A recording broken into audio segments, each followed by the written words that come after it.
The day I filled my trash can with concrete and watched our HOA president try to kick it over might have been the most satisfying moment of my entire life. 6 months, 47 knocked-over trash cans, one widowed electrician finally fighting back against a woman who thought my dead wife's medical bills made me undesirable for her precious neighborhood. It's 6:47 a.m. and Delilah Thornfield power walks toward my driveway in that ridiculous pink tracksuit. The morning dew crunches under her designer sneakers. She has no clue that my innocent-looking garbage bin now contains 320 pounds of quick-set concrete. The chemical smell still lingers in the air from yesterday's pour. When her foot connects with physics, the thud echoes like a gunshot. Her yelp of pain and confusion, pure symphony. What would you do if someone with fake authority targeted your family after a tragedy? Where are you watching from?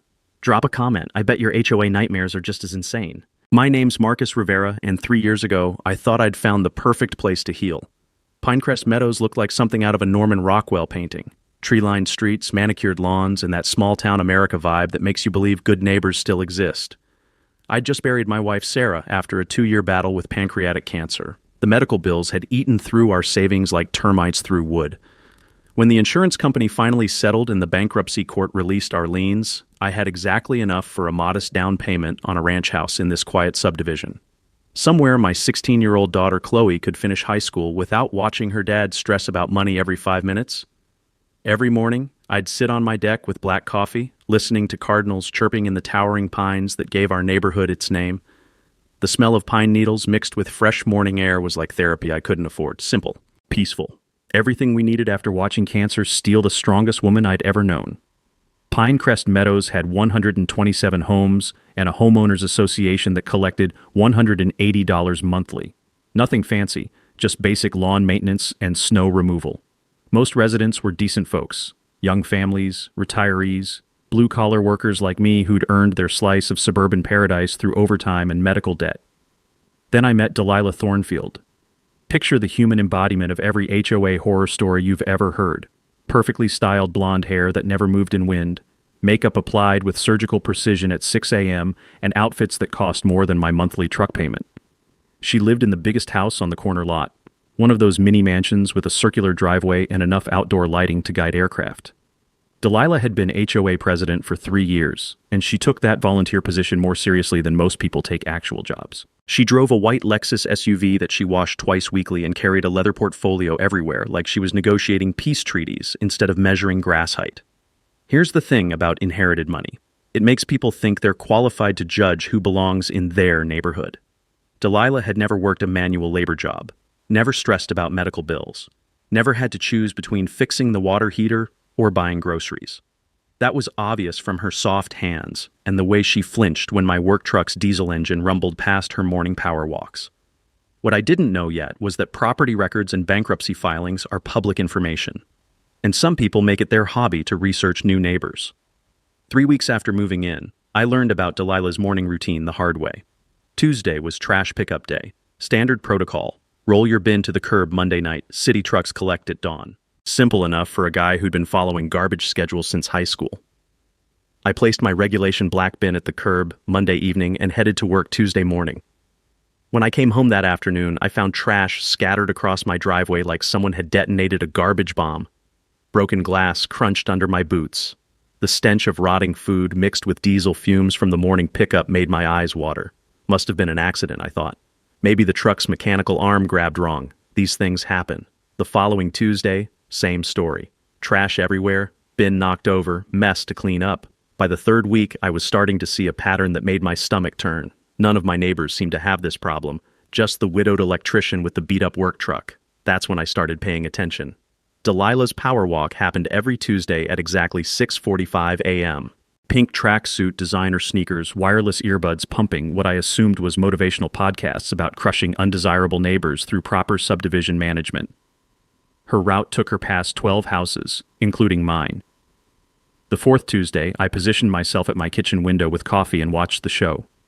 Sure enough, Delilah strutted down the sidewalk like she owned the concrete itself.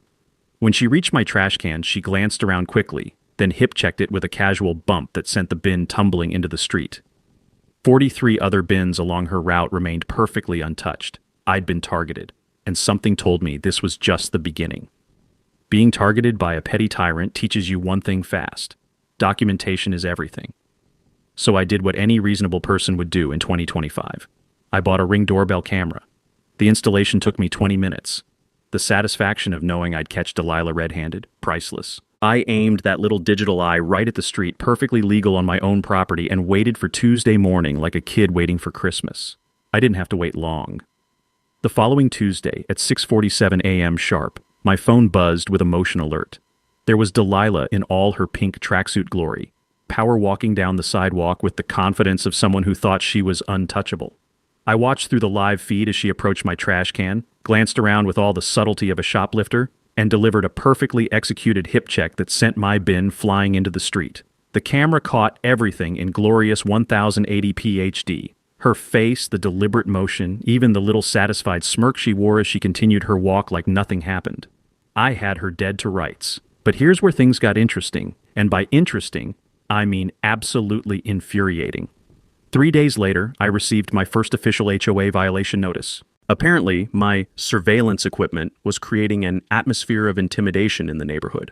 The letter, signed with Delilah's flowing script, demanded immediate removal of the camera or face escalating fines starting at $100. Now, I'd done my research before installing that camera. Back when I was going through the divorce papers after Sarah's death, her lawyer had mentioned something about property rights and surveillance laws. Turns out, homeowners can legally record anything visible from their property, including public sidewalks and streets. Been that way since a Supreme Court ruling years back. My Ring doorbell wasn't just catching package thieves. It was completely within my rights. So I did what any red-blooded American would do. I ignored her completely. The response was swift and petty. Delilah started her own surveillance operation, complete with a measuring tape and a notebook that looked like it belonged in a detective movie. Every morning after her trash can assault, she'd walk my property line like a surveyor, documenting everything from my grass height to the angle of my mailbox. The smell of paranoia and desperation started wafting off Delilah like cheap perfume mixed with morning dew. That's when I discovered something beautiful about modern technology. If she wanted to play the surveillance game, I had better equipment.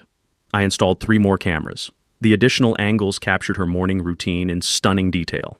Camera 2 caught her measuring my grass with an actual ruler. Apparently, 3.2 inches was a violation when the HOA limit was 3 inches exactly.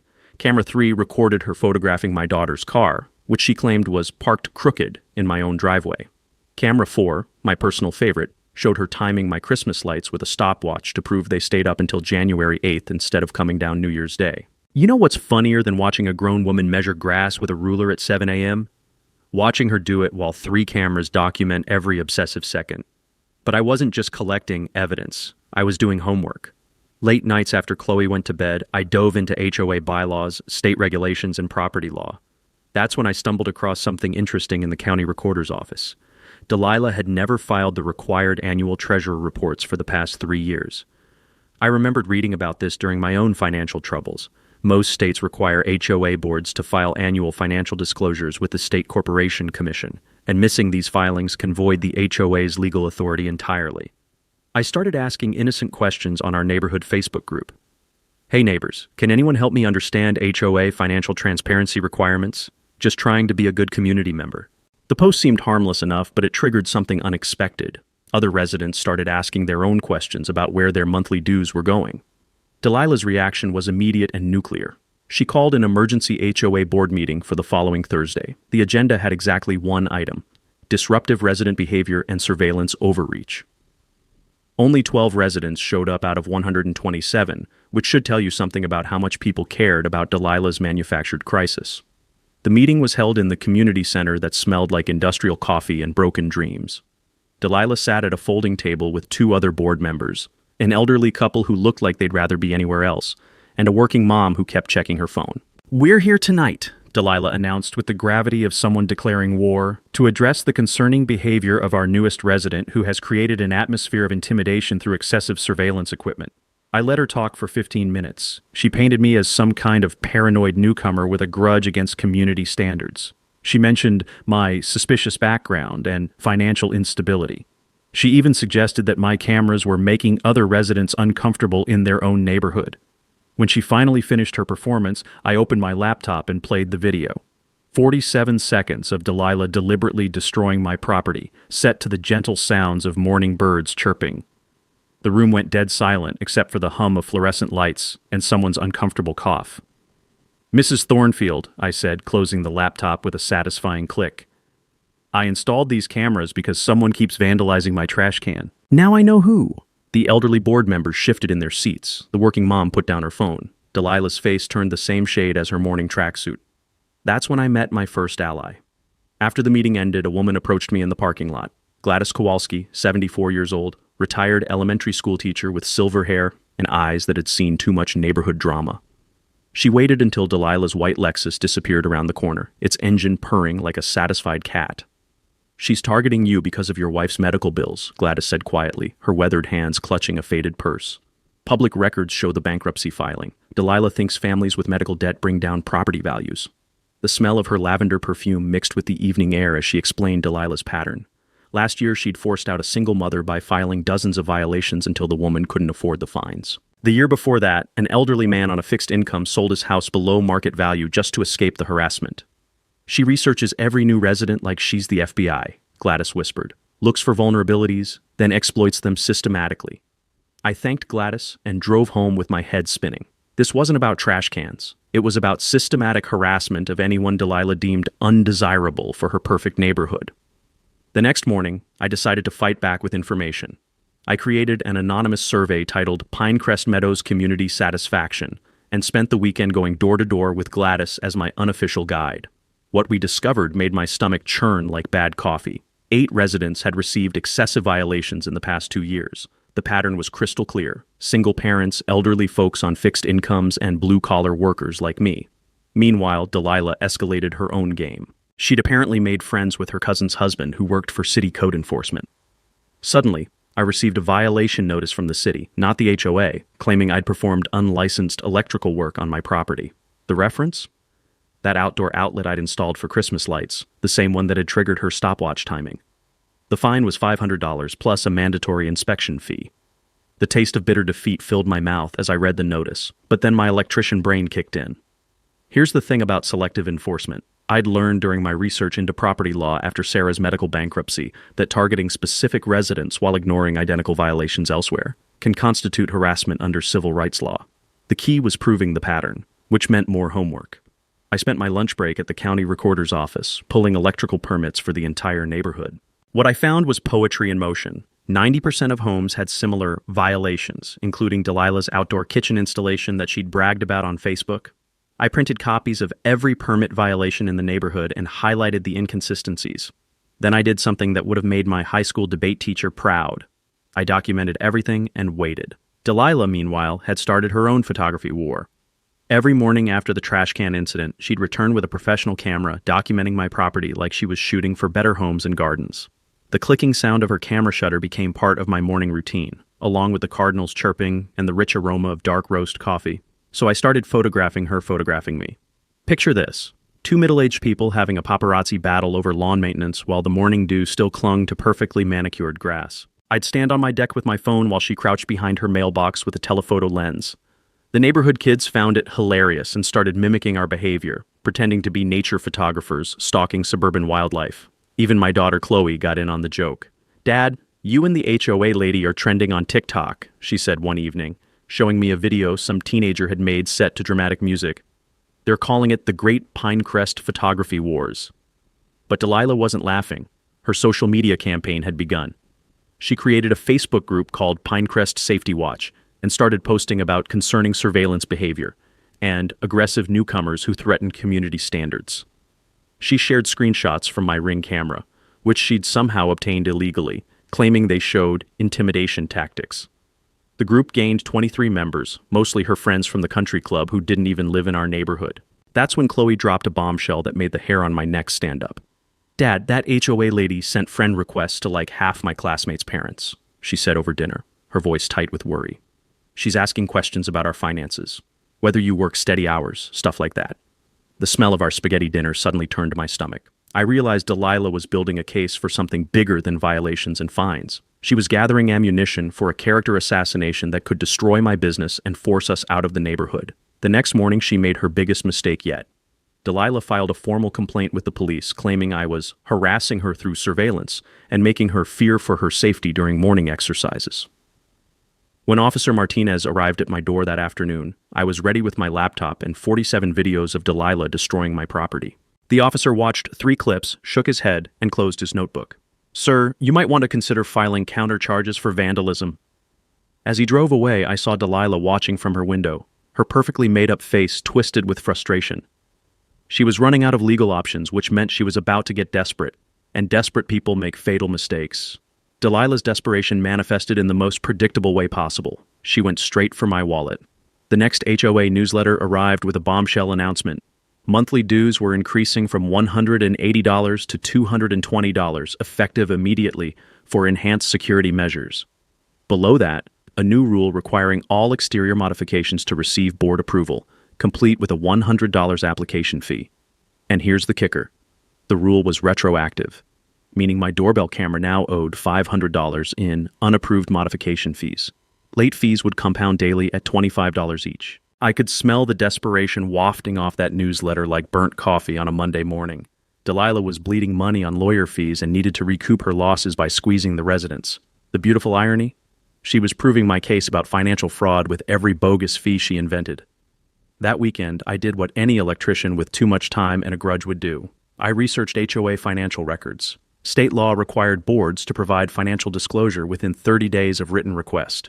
I'd learned this during my own financial troubles when Sarah's medical bills forced me to understand every legal protection available to homeowners. What I found in those records made my hands shake with rage. Delilah's real estate company had received a $15,000 consulting fee last year, with zero documentation of services provided. Bank statements showed unusual cash withdrawals that coincided perfectly with violation fine deposits. But the smoking gun was a pattern I recognized from my bankruptcy proceedings. Board members cannot legally profit from board decisions. When they do, it's called embezzlement. While I was building my case, Delilah was building her concrete plan.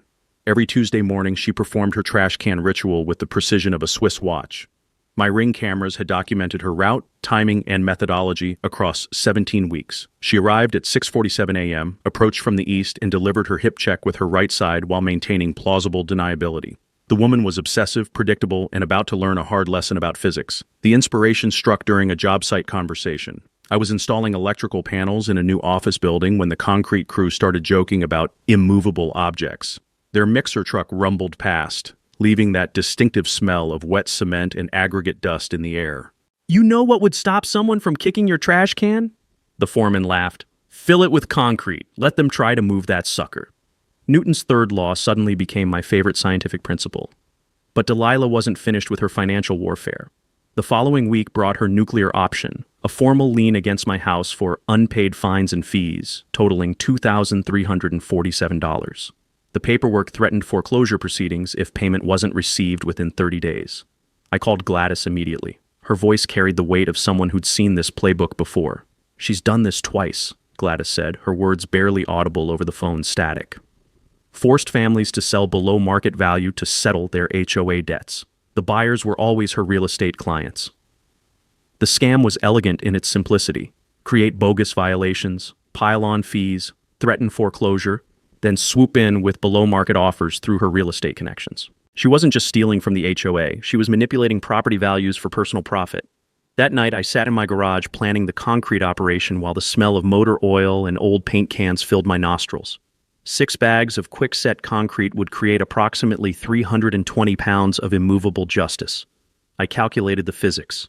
When Delilah's 140-pound frame delivered her usual hip check to a 320-pound object, Newton's laws would provide a demonstration she'd never forget. The beauty of the plan was its simplicity. Filling my own trash can with concrete wasn't illegal, it was creative problem-solving. If someone chose to assault that trash can with their foot, well, that was their decision to make.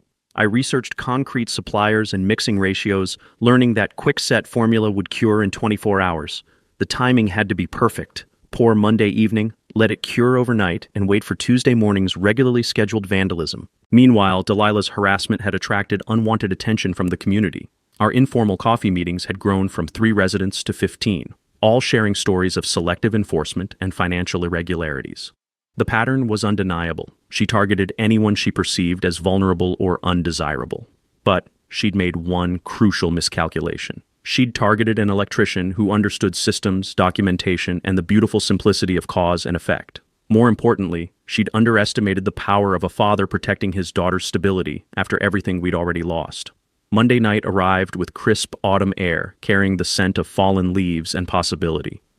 I mixed the concrete in Gladys's garage while she kept watch for Delilah's evening patrol. The mechanical mixer churned and ground, creating the foundation for Tuesday morning's physics lesson. As I poured the mixture into my specially modified trash can, I couldn't help but smile. Tomorrow, Delilah would learn that some objects, and some people, refuse to be moved. The concrete settled with a satisfying weight, heavy with justice and 24 hours away from perfect revenge. Tuesday morning arrived with the kind of crisp October air that makes you believe in fresh starts and new possibilities.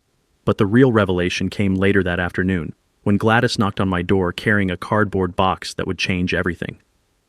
"I bought this at Delilah's late husband's estate sale 3 years ago," she said, setting the dusty box on my kitchen table.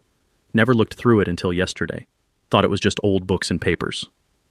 The smell of aged paper and forgotten secrets filled my kitchen as we opened the box together. Inside were the original HOA and corporation documents, early board meeting minutes, and financial records dating back to the neighborhood's founding in 2018. What we discovered made my blood run cold. Delilah had never legally become HOA president. When the previous president died in 2019, she'd simply stepped into the role without filing the required succession documents with the State Corporation Commission. According to the paperwork, the last legitimate board meeting had occurred 4 years ago. "This means," I started, but Gladys finished the thought. "Every fine, every rule change, every lien she's filed for the past 3 years is completely invalid. She's been operating with zero legal authority." My hands trembled as I flipped through bank statements showing the systematic theft. Delilah had been depositing HOA violation fines directly into her personal real estate business account. The security consulting payments had gone to a company she secretly owned. The late fees, application charges, and emergency assessments, all of it had been funneled into her private accounts. The total theft was staggering, $47,000 over 3 years. But the smoking gun was buried in the incorporation papers. When Sarah's lawyer had helped me understand business structures during our medical bankruptcy, I'd learned that homeowner associations must maintain continuous legal standing through proper state filings. Miss those annual renewals, and the entire organization loses its authority to collect fees or enforce rules. Delilah's HOA had been legally dead for 3 years. This wasn't petty harassment anymore. It was systematic fraud on a scale that qualified for felony charges. She'd been running a sophisticated scam, targeting vulnerable residents who wouldn't know their legal rights or couldn't afford to fight back. The beautiful irony hit me like a lightning bolt. She targeted me because she thought a widowed electrician with medical debt would be an easy mark. Someone who'd roll over and pay her bogus fines rather than risk losing his home. She'd done the same psychological assessment on every victim, identify weakness, exploit it, profit from their desperation, but she'd made one crucial miscalculation about my character. Going through financial hell teaches you to research everything. Fighting insurance companies and bankruptcy courts develops a healthy paranoia about authority figures who demand payment without proper documentation. Losing your wife to medical debt makes you protective of what little stability you have left. I now held evidence of felony embezzlement, but direct confrontation would give her time to destroy records or claim ignorance. The smart play was to continue appearing defeated while building an airtight case for criminal prosecution. That's when the concrete trash can strategy became even more brilliant. Let her think she was breaking my spirit with her morning vandalism while I quietly gathered evidence of her financial crimes. Every illegal fine, every bogus lien, every moment of her fraudulent authority, I'd document it all. The power dynamic had shifted completely. I was no longer the victim fighting against legitimate authority. Delilah was a criminal who'd been stealing from my neighbors for years, and I was the guy with enough evidence to send her to prison. But first, I wanted her to experience what happens when unstoppable force meets immovable object. Tomorrow morning's physics demonstration would be just the beginning of Delilah's education in consequences. My garage transformed into a war room that would have made any conspiracy theorist proud. Whiteboard timelines covered one wall, showing Delilah's violations and financial irregularities in red marker. File boxes containing HOA documents, bank records, and violation notices lined the workbench, where I usually kept electrical supplies. Maps of the neighborhood highlighted her selective enforcement pattern with the precision of a military operation. The smell of coffee and printer ink had become my new cologne as I worked late into the night, building a case that would make prosecutors salivate. Jennifer Martinez, the paralegal who'd been helping our informal resistance group, explained the legal landscape over kitchen table strategy sessions that felt like scenes from a heist movie. Embezzlement from homeowner associations often qualifies for RICO prosecution if you can establish an ongoing pattern, she said, highlighting relevant statutes with a yellow marker. Delilah's crossed the criminal threshold by about 10 times over. The magic number was $5,000. Anything above that constituted felony embezzlement in our state. Delilah had stolen nearly $50,000, making her case prosecutor-friendly with potential for serious prison time. While Jennifer handled the legal strategy, I focused on the technical preparation for Tuesday morning's concrete surprise. 6 bags of quick-set concrete would create exactly 320 pounds of immovable justice when mixed with the right water ratio. I'd calculated the physics. Delilah's usual 140-pound hip check would encounter Newton's third law in spectacular fashion. The timing was crucial. Concrete needed 24 hours to cure completely, which meant Monday evening preparation for Tuesday morning demonstration. I'd installed backup cameras with 4K resolution and cloud storage, because if this was going viral, it deserved professional quality documentation. Our community coalition had grown to 23 households, all sharing violation stories and contributing evidence of Delilah's systematic harassment. Gladys organized these meetings under the innocent banner of Neighborhood Watch, while we actually planned the exposure of a 3-year criminal enterprise. The collective financial impact was staggering. Residents had paid over $31,000 in bogus fines, all of which went straight into Delilah's pocket. Some families had taken out loans to pay her fraudulent assessments. Others had delayed medical treatments or children's college savings to avoid foreclosure threats. Jennifer's journalist friend from the regional newspaper had shown serious interest in our story. HOA abuse is hot right now, she explained during a clandestine coffee meeting. Readers love underdog stories where ordinary people fight corrupt authority. Your concrete can angle is pure gold for viral content. We prepared a comprehensive press packet, financial evidence, video documentation, victim testimonials, and expert analysis of the legal violations. The timing would be critical. Expose the story after the concrete confrontation for maximum impact and public interest. Meanwhile, I perfected my psychological warfare strategy. I started acting increasingly defeated, removing one security camera as if giving up hope. I stopped responding to Delilah's provocations and let violations accumulate without pushback. The performance had to be convincing enough that she'd lower her guard completely. Delilah took the bait like a starving fish. Her morning trash can attacks became more aggressive, and she added new torments like leaving fake violation notices under my windshield wipers. She bragged openly at the country club about finally breaking that troublemaker's spirit, according to Gladys's intelligence network. The concrete logistics required military precision. I sourced materials from different hardware stores to avoid suspicion. 2 bags from Home Depot, 2 from Lowe's, 2 from the local supplier. Gladys volunteered her garage for mixing operations, complete with wheelbarrow transport and cleanup protocols. My backup plan included removable concrete inserts if legal complications arose, though Jennifer assured me that installing concrete in my own trash can violated no laws. Property owners can modify their belongings however they choose, she explained. If someone chooses to assault that property, the consequences are their responsibility. We'd even prepared the criminal complaint paperwork. Jennifer filed preliminary documents with the State Attorney General's office, creating an official paper trail that would prevent our civil case from appearing retaliatory. The evidence package was ready for immediate submission once Delilah's public meltdown provided the perfect moment for maximum exposure. Sunday night felt like Christmas Eve for someone planning the perfect prank. I tested the concrete mixture one final time, confirming the 24-hour cure schedule. All cameras were functioning, cloud storage was unlimited, and our witness network was on standby. Monday evening arrived with the crisp smell of autumn leaves in anticipation. I mixed the concrete in Gladys's garage while she maintained lookout duty, the mechanical mixer grinding like a small earthquake. The chemical smell of setting concrete filled the air as we poured the mixture into my specially modified trash can. The weight distribution was perfect, heavy enough to be immovable, but appearing normal from street level. By Tuesday morning, this innocent-looking bin would deliver a physics lesson that Delilah would never forget. As I placed the concrete-filled can at the curb, I couldn't help but smile. Tomorrow at 6:47 a.m., when unstoppable force met truly immovable object, justice would be served in the most poetic way possible. Newton's laws had never felt so personal. Delilah's victory lap began the moment she thought she'd broken my spirit. With what she believed was my surrender, her harassment frequency doubled from weekly to twice-weekly trash can demolitions. Tuesday and Friday mornings became her personal destruction schedule, each attack more brazen than the last. She'd even added theatrical flair to her vandalism routine. Instead of subtle hip checks, Delilah now delivered full-force kicks while maintaining that sickeningly sweet smile she wore during neighborhood encounters. The woman was drunk on what she thought was power, completely unaware that every aggressive move was being documented in glorious 4K resolution. My performance as the defeated homeowner was Oscar-worthy.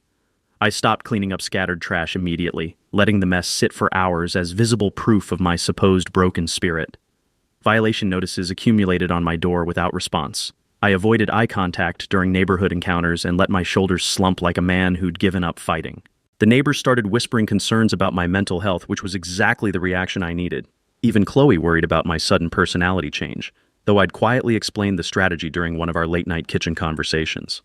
"Dad, she's getting worse because she thinks she's winning," Chloe observed, watching Delilah photograph our property through the window. "It's like feeding a monster." Delilah's overconfidence reached dangerous levels. She began bragging openly at the country club about handling that problem resident who thought he could challenge proper neighborhood standards. According to Gladys's intelligence network, she was describing me as completely neutralized and using my supposed defeat as proof of her effective leadership. But her success with me emboldened her to target other residents more aggressively. Mrs. Chen, the elderly widow 3 houses down, received 17 violation notices in 2 weeks for infractions like lawnmower tracks visible in grass and mailbox numbers fading. The 80-year-old woman was terrified of losing her home and had started paying the fines with her Social Security checks. That's when Delilah made her biggest mistake yet. She filed a fraudulent lien against Mrs. Chen's house for $3,400 in accumulated violations and late fees. The cruelty was breathtaking. Mrs. Chen had lived in that house for 40 years, raised 3 children there, and buried her husband in the backyard garden he'd planted. Now she faced foreclosure because Delilah needed more money to fund her legal defense against my harassment claims. Gladys brought me the news Sunday evening, her face twisted with disgust. "She's not just a thief anymore, Marcus. She's targeting the most vulnerable people in our community because she thinks nobody will stop her." That night, I made my final preparations with the calm precision of someone who'd been pushed past every reasonable limit. The concrete had been mixed and cured to perfection. 320 pounds of immovable justice waiting in my garage. I'd modified a standard trash can by inserting a concrete core that appeared normal from street level but would stop a freight train. The weight distribution was flawless, creating an object that looked innocent but possessed the mass of a small monument. Monday night setup felt like Christmas Eve for someone planning the perfect surprise. I wheeled the concrete-filled can to the curb under cover of darkness, positioning it exactly where Delilah expected to find my regular bin. The smell of autumn leaves mixed with the faint chemical scent of cured concrete as I made final adjustments to the camera angles. Every detail had been rehearsed. 6 different camera angles would capture the moment from multiple perspectives, with automatic cloud backup preventing any evidence tampering. The timing was perfect. 24 hours of cure time meant maximum hardness for Tuesday morning's physics demonstration. I'd even prepared backup documentation. If Delilah tried to claim the concrete can was a booby trap, I had legal precedent showing that property owners could modify their belongings however they chose. The responsibility for any injuries would fall squarely on whoever chose to assault my property. Tuesday morning arrived with crisp October air and the anticipation of justice finally being served. I positioned myself at the kitchen window with coffee and my phone, ready to witness what would become the most satisfying moment of this entire nightmare. At 6:45 a.m., Delilah emerged from her house in the familiar pink tracksuit, wireless earbuds in place, carrying herself with the arrogant stride of someone who believed she was untouchable. The morning dew crunched under her designer sneakers as she began her power walk route, completely unaware that today would be different. I watched her pass 3 neighbors' trash cans without incident, building toward my house with the confidence of someone who'd performed this routine 47 times before. The anticipation was almost unbearable as she approached the moment that would change everything. At exactly 6:47 a.m., Delilah delivered her usual full-force kick to what she expected would be an easily movable object. Instead, she discovered that Newton's third law doesn't care about your morning routine. The impact was poetry in motion. The sound Delilah made when her designer sneaker connected with 320 pounds of immovable concrete was something between a yelp and a curse word that would have made a sailor blush. She stumbled backward, grabbing my mailbox for support while staring at the trash can like it had personally betrayed her. The confusion on her face was beautiful, pure, unfiltered bewilderment as she tried to process what had just happened. She attempted a second kick, this time with full commitment, and nearly lost her balance entirely when physics refused to cooperate with her expectations. For exactly 37 seconds, Delilah stood on my sidewalk testing the weight of the can, her perfectly styled hair beginning to show signs of stress-induced humidity. Then reality set in, and her confusion transformed into the kind of rage that makes people do spectacularly stupid things. She marched home and returned 20 minutes later with a crowbar and hammer. In broad daylight, with neighbors leaving for work and children waiting for school buses, Delilah Thornfield began destroying my trash can with power tools like a woman possessed. The metallic clanging echoed through the entire cul-de-sac as she attacked the concrete core with increasing desperation. Mrs. Patterson from across the street called the police while filming everything on her phone. The Schmidt family paused their morning routine to watch through their kitchen window. Even the garbage truck driver stopped his route to witness what he would later describe as the angriest lady I ever seen trying to fight a trash can. When Officer Martinez arrived 15 minutes later, he found Delilah sweating through her tracksuit, surrounded by concrete chips and metal shavings, still swinging that hammer like she was trying to break through prison walls. "Ma'am, you need to step away from the property," Officer Martinez said, his hand resting on his radio. "This is vandalism." Delilah's response was a masterclass in entitled fury. This man booby-trapped a public right-of-way. He's endangering morning exercisers with his militant behavior. I walked outside with my laptop and 17 different video angles of her destruction spree. "Officer, she's been kicking over my trash can every Tuesday for 6 months. I just made it harder to knock over." The police report that followed became official documentation of Delilah's escalating behavior, complete with witness statements from 6 neighbors and video evidence of both the original harassment and the morning's vandalism spree. But instead of accepting defeat, Delilah doubled down with the desperation of someone whose entire world was crumbling. She hired the most expensive lawyer in the county, a slick-talking criminal defense attorney who specialized in white-collar crime. Legal costs were mounting rapidly. Retainer fees, court filing expenses, and investigation charges that were bleeding her savings account dry. Her countersuit claimed I'd intentionally inflicted emotional distress through calculated psychological warfare designed to terrorize a community leader. The filing demanded $50,000 in damages for mental anguish, lost productivity, and damage to her professional reputation. The irony was exquisite. Delilah was spending a fortune defending herself against charges that would reveal her 3-year embezzlement scheme. Every legal motion, every court appearance, every document filed was creating a paper trail that prosecutors would follow straight to her fraudulent bank accounts. Meanwhile, her public relations campaign had become a train wreck visible from space. The concrete can video went viral within hours of the incident. Local news stations picked up the story with headlines like HOA President versus Immovable Object and When Karen Meets Physics. Regional outlets requested interviews, turning our neighborhood dispute into a cautionary tale about petty authority gone wrong. Delilah attempted damage control by claiming she was the victim of an aggressive newcomer's escalating retaliation campaign. She described herself as a dedicated community volunteer being terrorized by a suspicious resident with financial problems and concerning surveillance habits. But video evidence contradicted every claim she made. 47 documented instances of her destroying my property, combined with her crowbar meltdown, painted a picture of someone completely unhinged by her own petty obsessions. Community members provided counter-testimonials that destroyed her credibility entirely. Mrs. Chen spoke tearfully about being targeted with excessive fines. The Henderson family described systematic harassment that forced them to consider selling their home. Even some of Delilah's country club friends began distancing themselves from her increasingly erratic behavior. The court hearing was scheduled for the following Tuesday, exactly 1 month after the concrete incident. Judge Morrison had reviewed the preliminary evidence and expressed serious concerns about the pattern of harassment and financial irregularities that kept surfacing in court documents. That's when Jennifer delivered the news that would seal Delilah's fate. "The State Attorney General's office wants to meet with us Thursday," she said during our final strategy session. "They're interested in the RICO implications of her systematic fraud scheme."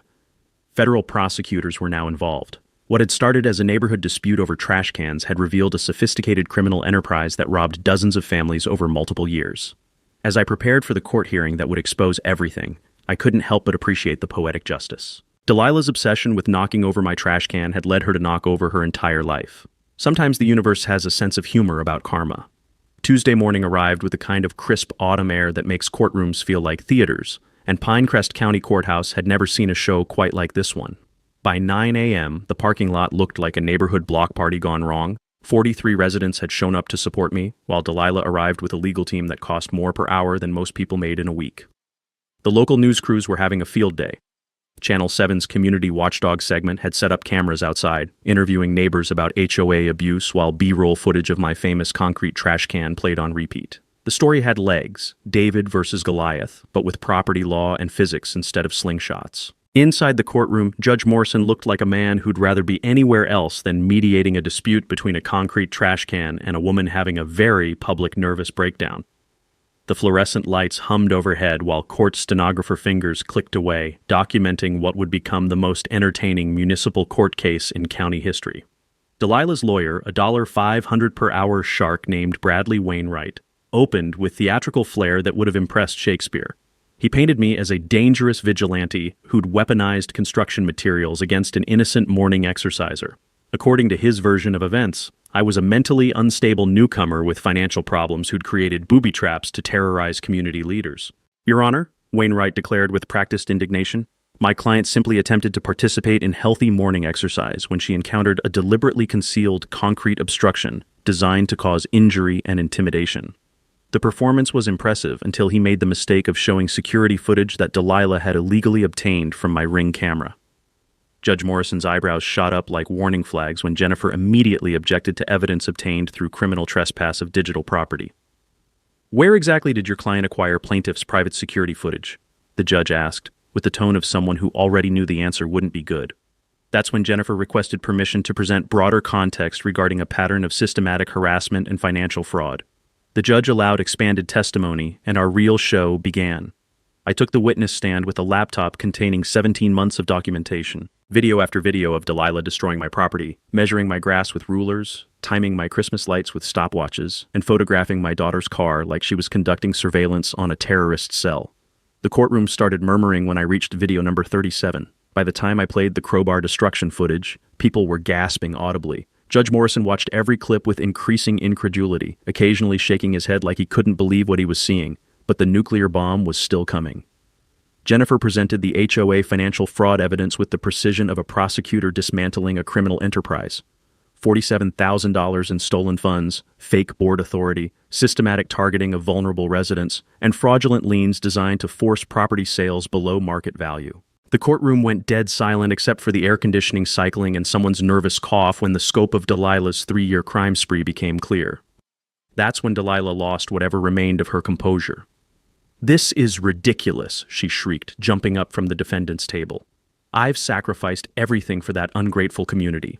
People like him don't belong in quality neighborhoods. His wife's medical bills were a matter of public record." The racist and classist motivations tumbled out of her mouth like poison finally finding its release. She ranted about property values, undesirable residents, and her right to protect established community standards from people who couldn't afford to maintain them properly. Judge Morrison banged his gavel so hard it sounded like gunfire. "Mrs. Thornfield, you will sit down immediately or I'll hold you in contempt." But Delilah was beyond rational thought. "He's been stalking me with cameras, terrorizing me during innocent morning exercise. This whole neighborhood is turned against someone who's worked tirelessly to—" "Enough!" Judge Morrison's voice could have stopped traffic. The bailiff approached Delilah's table while her lawyer grabbed her arm trying to salvage what remained of their case. But the damage was done. She'd revealed her true motivations in open court, on the record, with media cameras running outside. When the courtroom finally quieted, I stood up and delivered the line I'd been rehearsing for months. "Your Honor, Mrs. Thornfield kicked over my trash can 47 times in 6 months, so I made it impossible for her to knock over. I never imagined she'd respond by trying to destroy it with a crowbar, stealing money from my neighbors, or admitting that she targeted my family because of my wife's medical bills."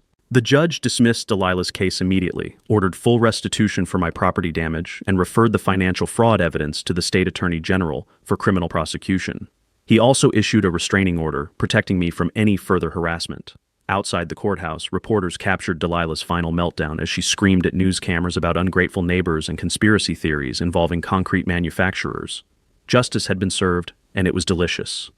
The weeks following the courthouse drama felt like waking up from a nightmare into the kind of neighborhood I'd originally hoped to find.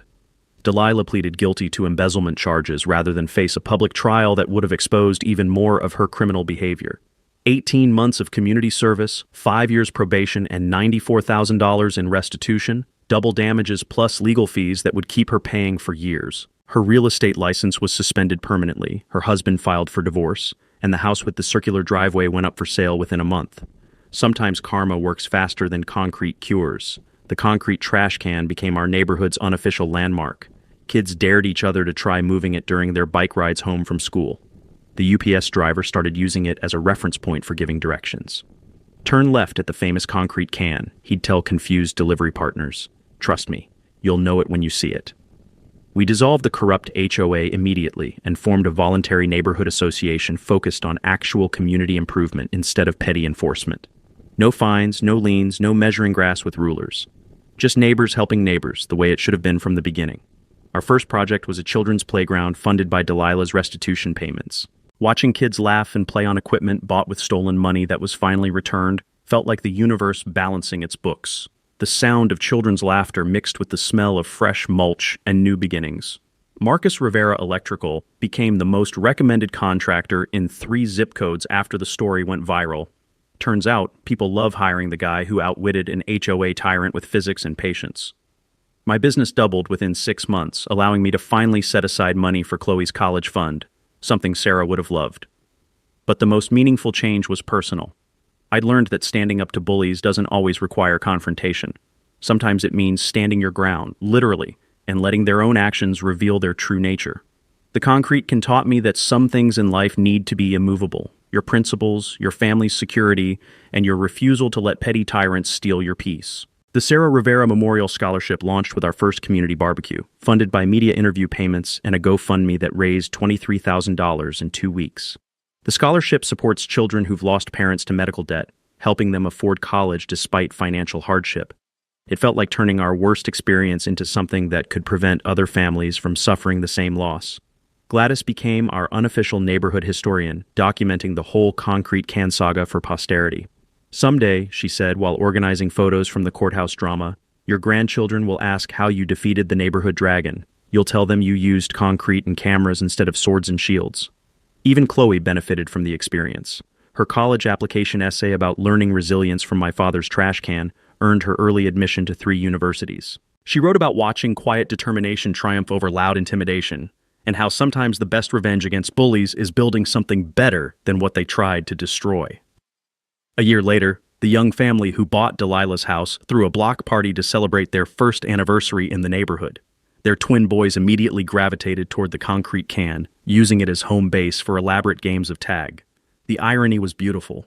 What had been a symbol of harassment became the centerpiece of childhood joy. The viral videos eventually reached 2.8 million views across platforms, spawning copycat concrete installations from Portland to Miami. #ConcreteJustice became a hashtag for creative resistance to petty authority, inspiring people to fight back against bullies with intelligence instead of anger. 3 takeaways that could help anyone facing similar battles. First, document everything. Harassment patterns become evidence of systematic abuse when properly recorded. Second, research your legal rights annually. Most HOA boards operate with questionable authority that crumbles under scrutiny. Third, creative solutions often work better than direct confrontation. Sometimes the best way to stop someone from knocking you down is making yourself impossible to move. The concrete can still sit at my curb every Tuesday morning, exactly where it belongs. Immovable, unbreakable, and serving as a daily reminder that bullies only win when good people give up fighting. Share your worst HOA nightmare in the comments below. I read every story, and some are even crazier than mine. And hit that subscribe button if you love seeing bullies get their comeuppance through creative justice. Next week, the woman who turned her backyard into a butterfly sanctuary just to spite her neighbor's noise complaints. Revenge has never been more beautiful or legally bulletproof.